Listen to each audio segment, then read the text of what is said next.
안녕하세요. 녹방만 하는 라디오 품입니다. 저는 푸쌤. 저는 음쌤입니다. 말씀 TMI 시간입니다. 이번 주 주제는 수요일 주제인 내 가치를 재발견하기입니다. 이사야 62장 1절에서 12절 말씀입니다.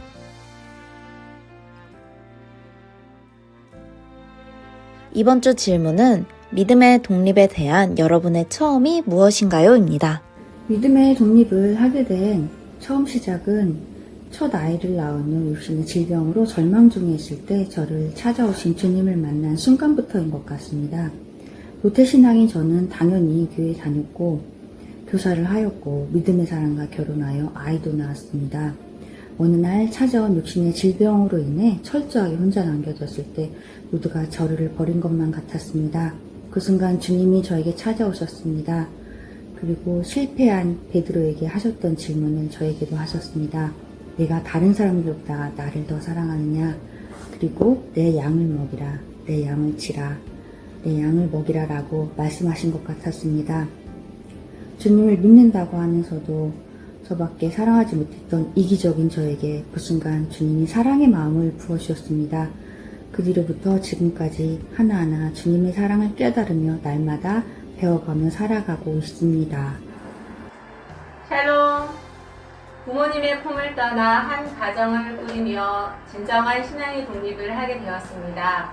새로운 환경과 나의 가족이 아닌 우리 가족이 생기는 설렘과 기대도 있었지만 부모님의 품을 떠나 신앙의 독립을 한다는 것에 대한 준비도 생각도 해본 적이 없었기에 부담감과 두려움이 생겼습니다. 그래서 시작하게 된 말씀 묵상과 시간의 11조를 통해 아빠 하나님과 친밀한 만남이 시작되었습니다. 부모님께서 보여주신 신앙의 모습들이 거울이 되어 아내로서 지금은 두 딸의 엄마로 날마다 믿음의 선한 싸움을 싸우며 달려가고 있습니다. 제가 고3 때가 2002년 월드컵이었어요. 신나게 축구를 보며 놀다 보니 어느새 수능이 다가와 그의 수능을 망하고 재수를 시작하게 됩니다. 재수 생활은 너무 외롭고 정신적, 육체적으로는 많이 힘들었어요. 당시에 믿음이 별로 없었지만 힘들다 보니 스스로 기도를 하게 되고 하나님을 더 많이 의지했어요. 그러다 하나님 앞에 이런 약속을 하게 됩니다. 하나님, 제가 원하는 대학에 붙여주시면 대학 가서 열심히 신앙생활 해볼게요. 근데 막상 대학에 붙고 나니 그 마음을 싹 사라져버리고 학업, 아르바이트, 친구를 사귀는 일에 관심을 더 두게 됩니다. 그런데 하나님께서 제가 생각지도 못한 방법으로 제가 신앙생활을 잘할 수 있는 곳으로 저를 인도해 주셔서 제가 그 약속을 지킬 수 있게 됩니다. 힘든 순간에 저를 붙들어 주시고 항상 옳은 길로 인도해 주신 그 은혜 덕분에 지금까지 즐겁게 신앙생활을 하고 있습니다. 저는 모태신앙이면서 결혼 전까지는 그냥 엄마의 손에 이끌려 다니다가 결혼을 한 후엔 내 편한 대로 신앙생활을 했습니다.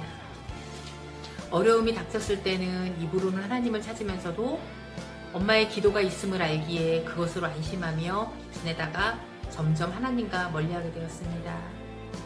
하나님은 보고만 계시지 않으셨죠. 어려서부터 자꾸 이유 없이 아픈 딸을 마주하면서 이게 꼭 나 때문인 것 같다는 정말 내가 답답하니까 내 스스로 회개하며 하나님 앞으로 나오게 되었습니다. 그때부터는 말씀과 찬양과 기도를 통해서 참 하나님을 만나며 내 삶이 변화되어 있는 모습을 또 보면서 비로소 신앙의 홀로서기를 할 수 있었습니다. 좋은 이야기 나눠주셔서 감사합니다. 라디오 품 코너 중 하나인 말씀 TMI 시간은 출연 조건이나 출연 사항이 없기 때문에 많은 교인들의 참여가 필요한 프로그램입니다. 많은 참여 부탁드립니다.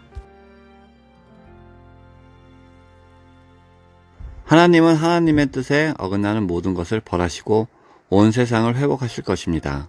하나님은 스스로 아무것도 할 수 없는 우리에게 친히 오셔서 화평의 언약을 이루어 주실 것입니다. 하나님의 빛이 주의 자녀에게 임하고 그 빛을 통해 세상이 밝아집니다. 흩어진 주의 백성은 돌아올 것이고 원수들은 순순히 복종할 것이며 시온에 완전한 구원이 임할 것입니다. 나는 누구일까요? 구별된 자, 악인 심판, 억눌린 자의 자유 선포, 가난한 자의 특별한 사랑, 하나님과 특별한 관계이자 약속의 말씀을 온전히 성취하는 사람. 나는 예수입니다. 여호와 하나님이 짓밟힌 이스라엘을 아름다운 신부처럼 새롭게 바꾸실 것입니다. 또 파수꾼처럼 자기가 맡은 일에 최선을 다하게 하실 것입니다. 그들은 거룩한 백성이 될 것입니다. 하나님은 자기 백성이 고난당하면 아파하시고 눈물을 흘리며 애통해 하십니다. 그들의 배신은 아파하셨지만 한결같은 사랑을 베푸시는 하나님은 찬양받기에 합당합니다. 능력과 사랑이 많으신 하나님이 곁에 계시는데 이스라엘은 계속 어려움을 겪습니다. 이스라엘이 회복을 원하지만 여전히 하나님을 불신하기 때문입니다. 이사야는 다시 주님의 사랑과 자비를 구합니다. 이스라엘은 하나님의 크신 사랑을 하찮게 여기고 자기 방식대로 살아갑니다. 하나님은 죄를 지은 자에게 심판을, 하나님을 찾는 자에게 구원과 회복을 준비하십니다. 이번 주도 사랑과 함께하는 일주일이 되기를 소망합니다.